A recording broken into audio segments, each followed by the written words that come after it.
the farm is called Three Oaks Farm, and those oak trees play a part in the story. So I'm going to pick it up where she's just coming down out of that tree and decides to head back to her house. Elizabeth turned and hurried down the ladder. Maisie turned happy circles, ready to get home.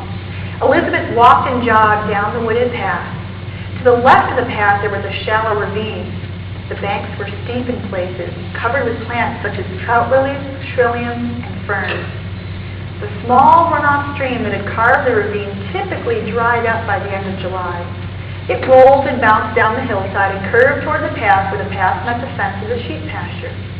It then followed the fence line before taking a sharp turn just behind the barn.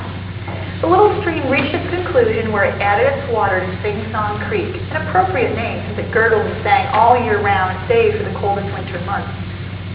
Sing Song, in turn, made a winding path wreathed in willow and cottonwood trees down to the river.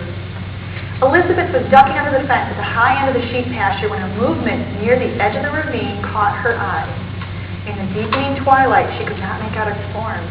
She quickly called for Maisie and held her collar fast. Dusk was an active time for many animals. Critters of all sorts were either waking up and heading out into the night or heading home to safe shelter for sleep. It could be a porcupine, a raccoon, or a skunk, none of which she wanted her dog to tangle with. Maisie's ears and eyes were riveted to the form, but oddly, she didn't have the tension in her body that she normally had when about to give chase. Nor did she growl. She had the happy, forward-looking posture she did when friends of the family came to the farmhouse door. The movement revealed itself as an animal that was long and sleek and scampering along the bank. Elizabeth could barely make out its silhouette. In an uncharacteristic move for a dog that loved to give critters chase, Maisie sat on her haunches. Elizabeth squatted down beside her. She couldn't decide if she wanted this creature to see them or not. She forgot about her wet feet. She forgot about her best friend.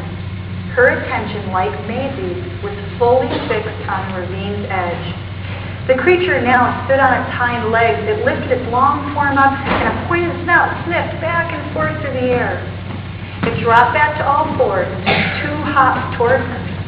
Elizabeth tightened her grip on Maisie, knowing full well that if a large dog decided to bolt, she really couldn't hold her back. Maisie, amazingly, lay down and put her head between her paws and let out a soft whine.